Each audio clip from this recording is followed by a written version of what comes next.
Hello, everyone. Welcome to the Less Stress, More Peace and Happiness Summit. My name is Janine Wooten. I'm your host for the summit. We're super excited that you've decided to invest your time and join us. I know that you're going to get great value. We have so many great speakers and so many great topics, and everything is designed to help you learn how to reduce stress and anxiety, create a sense of calm and focus, and just be able to develop more happiness and peacefulness in your life. So I am going to introduce you to today, Lynn Scheurell. And I'm going to read a little bit about Lynn for you, and then I'm going to bring her on. So Lynn Scheurell is a professional catalyst, business strategist, and personal mastery teacher. She's an authority on creating fulfillment through connecting the dots between inner beliefs and outer expression for more conscious experiences. Her passion is actualizing potential and accelerating results so her clients can have what they really want and work for in life and in business. At 17, she heard the words, "You are here to actualize potential," and she knew that this was her life purpose, aka her enlightening. By 22, she was on the entrepreneurial path with several businesses. In fact, she was one of the original phone psychics back in the day, before it was cool to have a psychic on speed dial. She began studying ontology, which is the study of the nature of being, immersing herself in exploring metaphysical tools to decode the energy and the meaning of everyday living. She finally met her guide, Thornton, who now helps her channel info from the collective consciousness. For Lynn, using her intuition is sacred because it helps others live their best life by their own definition. Each of us is in constant state of becoming, which is why it is vital to be aware of and clear about personal truths and the meaning of life for aligned living. What lights Lynn up about her work is seeing people's lives change in an instant. All it takes is clarity. While we've had several speakers share different modalities for reducing stress and anxiety, Lynn is going to help us focus on what it looks like on the other side once we learn to consciously begin to create happiness. So please welcome with me, Lynn Scheurell. Hi, Lynn. Hi.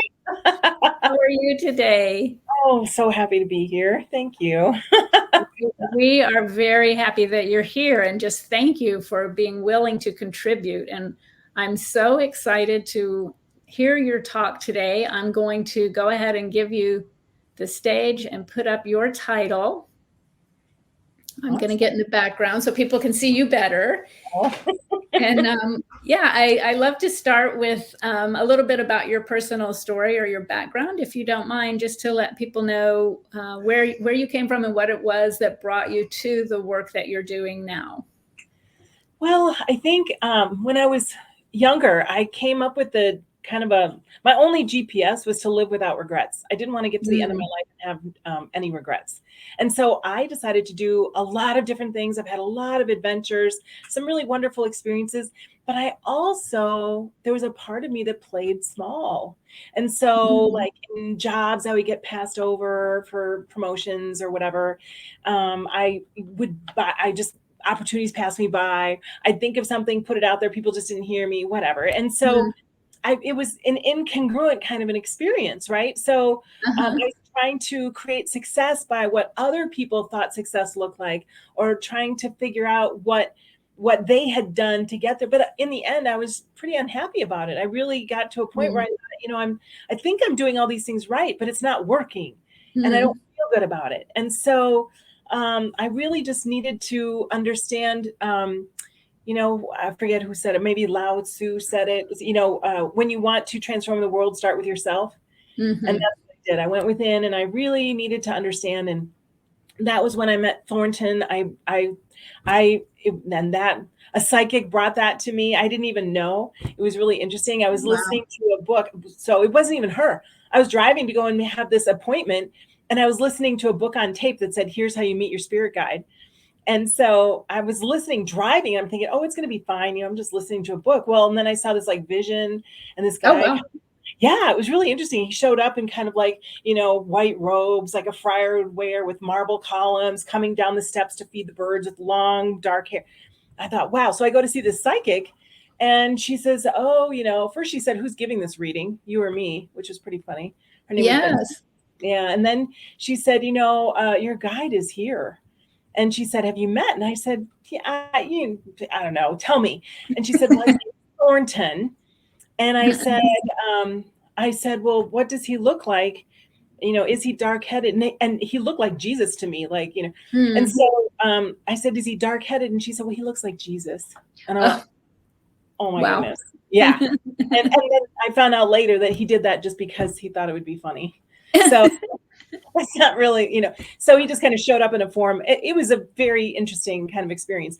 But once that happened, everything changed, because now I had a way to kind of tap in and get information. And I went direct to the source. Like, okay, what's really going on here? What pattern is in the way? What do I need to see? What do I need to learn? And that's really where and I was called at 17. I'm here to actualize potential.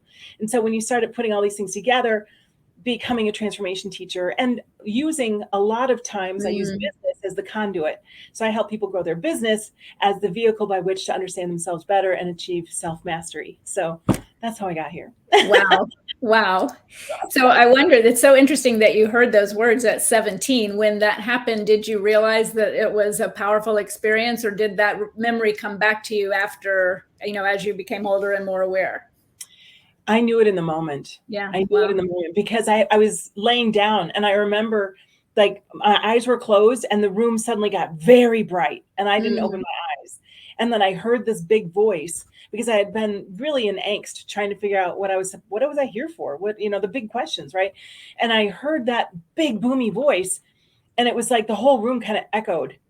But of course there was no voice there, right? And so I just sat straight up. I thought, someone must be here.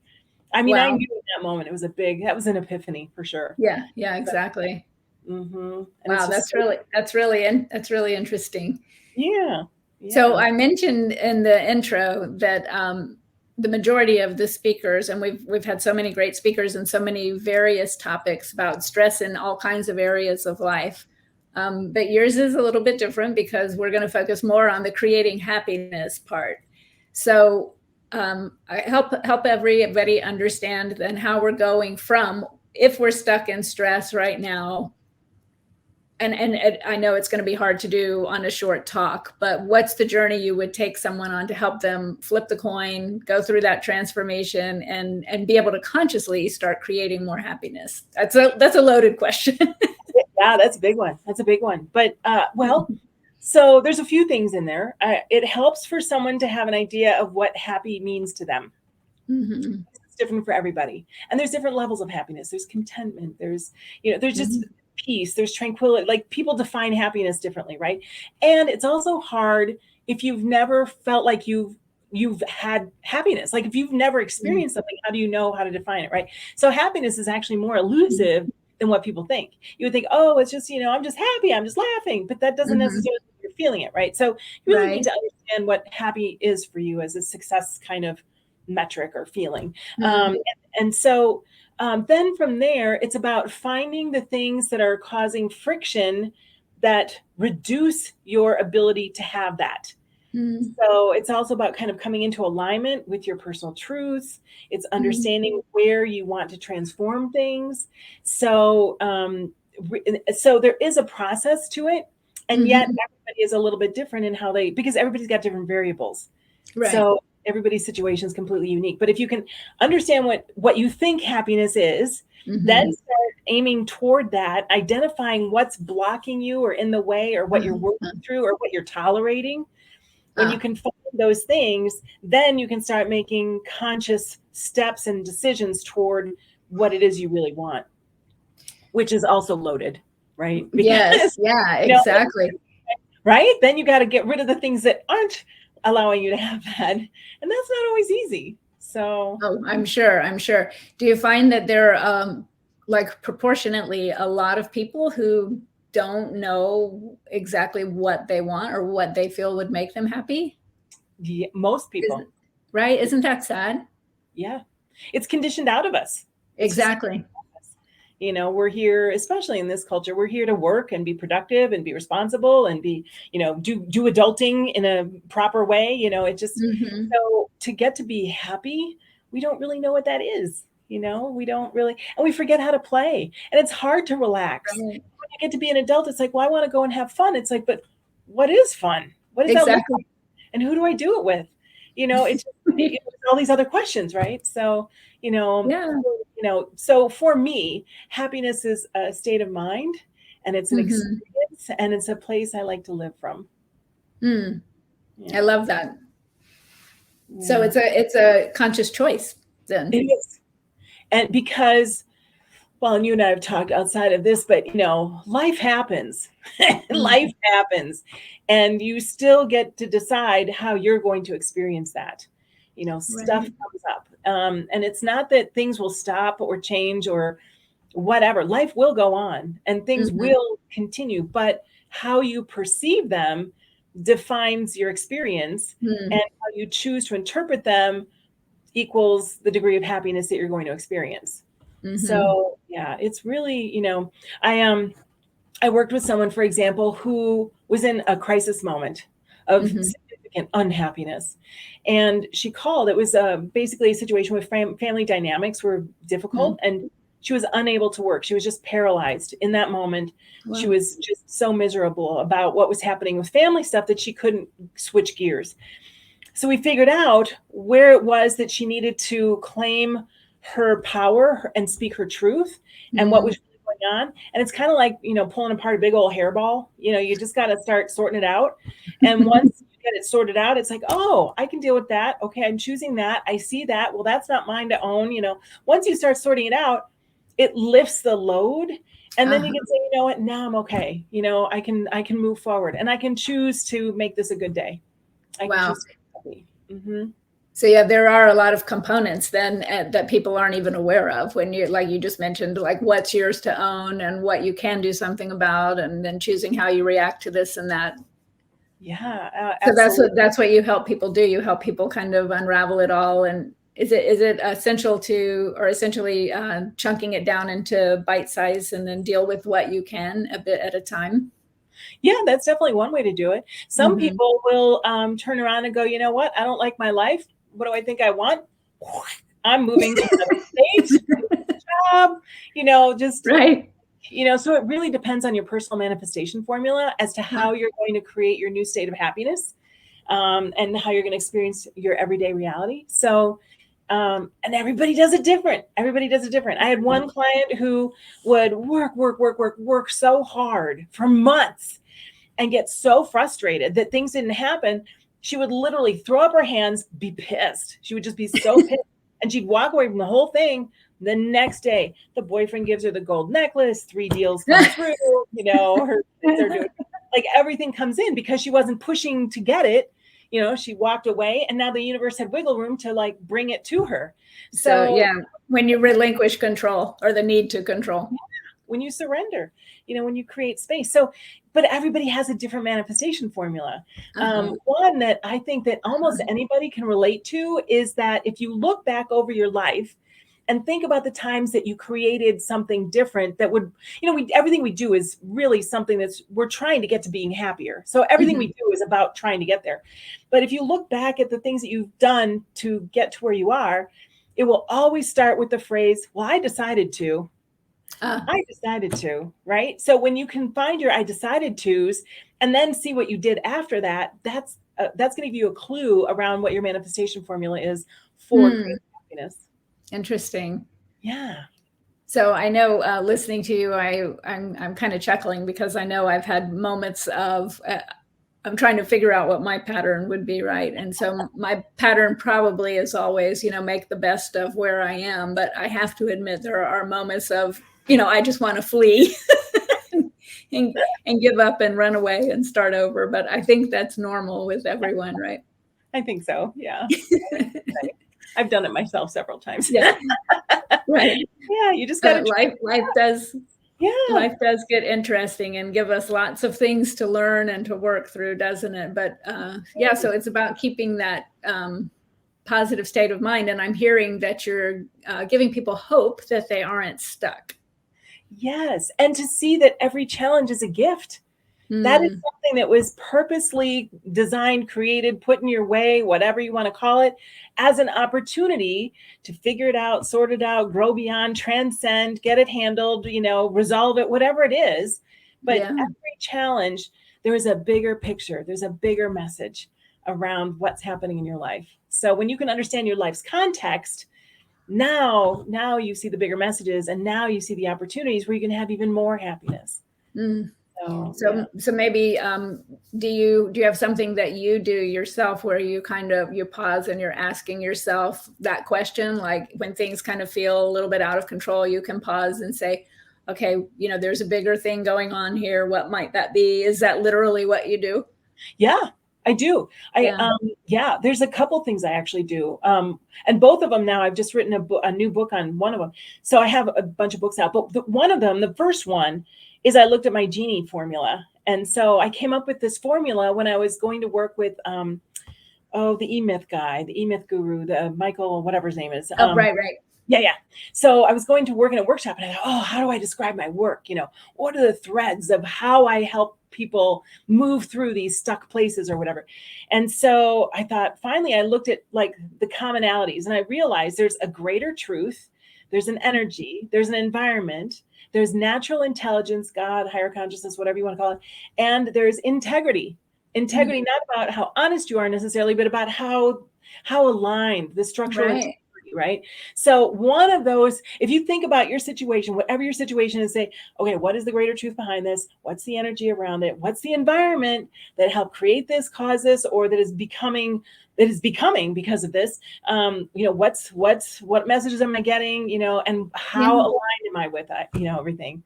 That's beautiful. That's beautiful. I love that. And I love the acronym too. So it makes it easy to remember. Yeah. I actually, at one point I was, because I'm also a marketer, I was like, I could give everybody like genie shoes, little genie shoes. There you go. Right. And that's fun. Yeah.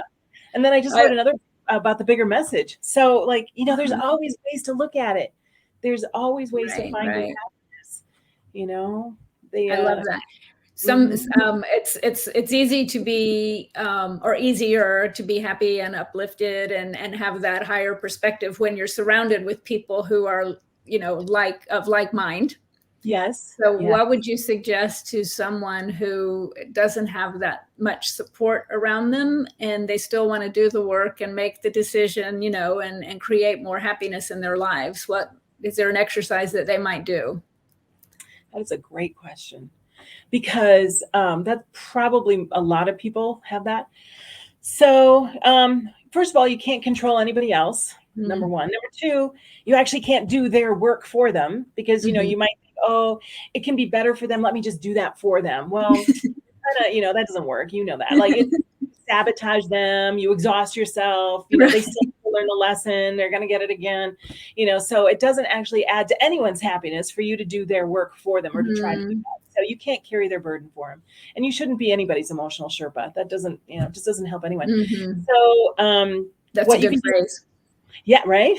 So in that moment, what you have the ability to affect is your own response to what's happening. So you can increase your vibration. You can focus on what pulls you forward.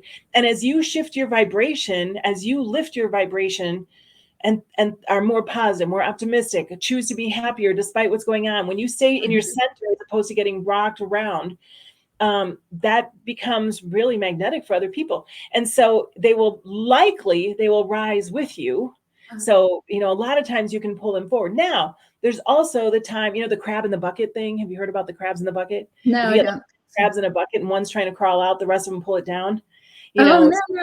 Yeah. So sometimes people will say, I don't want that person to be so happy. Whack, they'll try to so, And then at that point, really, when it comes down to managing difficult situations, there's really three responses. There's a lot of response, but in the end, either you change your response to it, or you accept the way that it is and just that's the way it is, but accept it. Don't fight it. Don't resist it. It just is what it is. Or you leave it, So in the end, those are your three options. Right. most people generally try to change their response to it, but you can't Right. expect someone else to change them. You can only change you. So Right. that's, a distortion that people get stuck in. So I do think, based on personal experience, that being able to change your response to it also does change the environment. yes, Yeah. absolutely. Because your Yeah. energy just emanates, yeah, sure. Makes a big And just difference. holding that place of peace, like personal peace, which sometimes obviously is not easy, but yeah. And I think it's a bit, for me, maybe a bit of the response, and also just accepting. If I can accept that this is the way things are, then that does help my response to it kind of soften a bit too. So Yeah. maybe they're both in tandem. Mm-hmm. So that's really interesting. And you've given us, I was going to ask for client examples of client successes. So thank you for that. You were a step ahead of me. You knew what I was going to ask. And you mentioned something about perception of experiences. And so I was wondering if we could talk about that just a little bit more. Yeah, of course, of course. There's a quote that, and I think it was Wayne Dyer who said, "Happy people live in a happy world. Unhappy people live in an unhappy world. Same world." Right. So Right.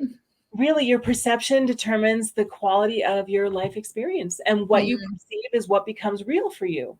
So your perception filters are kind of everything. Like, Right. Right. And is that something you can change then? You can consciously change. Yeah. absolutely. But you have to become aware of them, and you have to Right. be, truthful about how you're really perceiving things. So I worked with a client who, her perception was that everyone was out to get her all the time. Like, it just, but when in fact, so she was thinking that she was kind of like, we tried to make it in animals. And so I was like, if you were an animal, what would you be? And she was like, well, I think, kind of a mouse or a rabbit, or, and I'm like, Right. no. I said, you are like, you're like a python. You're like like you're a go-get, you're like, you can wind around things, and you can do Yeah. like, and you can transform, and like, so, Huh. or, I was coming up with all these kind of like, you're an eagle, you can soar high, all the, and she was like, Right. what, really? I'm like, Right. you're a tiger. You can, so like, and it, so if you, sometimes it helps if you can kind of personify yourself in another way, so you can see your behavior clearly. Once she understood that, no, like, she was like that was the example. She was a swan stuffed in a duck suit. That's what it was. Oh Your my swan goodness. feathers are sticking out. Yeah. Oh my God. Anyway, so, but the point is that, like, she was thinking that she was something that she's really not. And she was trying to like squish down to fit into this like smaller thing, when instead she had all this power, and she could do so much. And she was actually more than her environment and anyone around her. And she was like, yeah, but they all put me down, and they kind of marginalized. And it was like, what? Wow. How is that Wow. happening? Yeah. So yeah, she was so powerful. And then she was judging it, because we did talk about different animals, and she was like, well, I don't know if I want to be a snake, like, I don't know, I want to be that. I don't want to be a lion, or whatever. And Right. so it's really interesting. I don't want to be a raccoon, and I'm like, well, we're respectful, but yeah. So, but everything has light and dark too. That's the other thing, right? Everything's got light Exactly. and shadow. And so she was just seeing the shadow of all these, amazing, creatures. And so Right. that was another level to the conversation. But anyway, I'm probably getting way into the story, but the point is that we can see, like, how we relate to things is going to determine our experience. So she was only seeing all the bad things that these other, powerful. So she just, when we really started looking at archetypes and, what that would mean, go to the light. You go to the light, right? So it Right. doesn't Right. mean you ignore the shadow. You acknowledge it, but, what are you Right. going to choose to look at? Or that's a story. Which wolf are you going to feed, right? Yes. Yeah, exactly. Yeah. So it That's depends on. a great example. I bet that was a fun exercise to do with the animals. Yeah, it was actually. It was really Right. interesting. That Yeah. makes me, it makes me think. Yeah. Because right when you ask the question inside, I'm like, oh, I'm a lion. I've always loved lions. I love lions. And I used to, when I was a kid, I used to want to have a pet lion. And my mom would say, no, we can't have a pet lion. But I had forgotten that altogether until you said that, and then it came to mind. But Yeah. I'm definitely not living the lion yet. But you've brought it back up, so I'm going to think on that. Well, and But that means the energy's in your world, right? Yeah. It's a great exercise. I love that. I have another thing that you talked about was patterns. And so how do you help people uncover patterns that they might be repeating unnecessarily? I literally just had a conversation today with someone, and she said, there's this recurring pattern in my life. She said, people love me, but they don't like me. Hmm. Can you imagine how that affects her experience every single day? To feel Interesting, like right? she's not liked or likable. And Hmm. so, her self-esteem is low. She doesn't have confidence about trying new things or making decisions. She feels kind of overlooked in social situations. Hmm. She feels like people invite her to things because they're obliged rather than they actually want her there. Like, I mean, it just kind of Wow. Yeah. that one little pattern, right? So Mhm. when you can look at something that happens over and over and over again, but with different people, that's a pattern.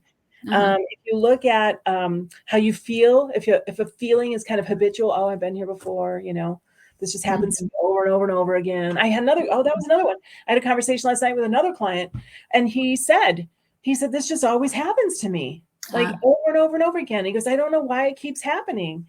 And I'm like, well, when it happens over and over and over again, what's the common denominator? You. Like, Right. we got to figure out what's going on. And we discovered that he had some, we move through life. And I think you probably know this, a lot of people listening, but you have life progressions, you go from like boy to man to father to king, or maid to mother, so you move through these life progressions. Well, he got stuck. And so he should be at father moving into king, and he's still at, kind of like, young man trying to figure it all out. And so he was stuck. He was incongruent with the life phase that he's supposed to be at. And so he was stuck in this kind of entitled victim-y kind of place. Like, it was just, and I'm thinking, you have all these abilities and gifts and skills and intellect and talent, and, you're marketable and, all this stuff. And he just didn't see it. He just Didn't see it. Yeah. So I think he did after, we met. He had a different perspective, but, and then I said, well, then really, if you know that to be true, then what really is in your way? And he was like, me.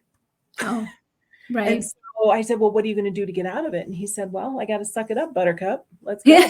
So, but it gave him a fresh perspective. Right. So it's almost like I help people kind of wear my glasses for a second and look at themselves honestly. This other woman, lovable, adorable, gifted, creative, just a very caring, big heart. And she's like, yeah, people don't like me. Or like, here's this guy, and, he's intelligent and attractive. And he's like, yeah, it just, it keeps happening over and over. I just keep getting kicked down. Wow.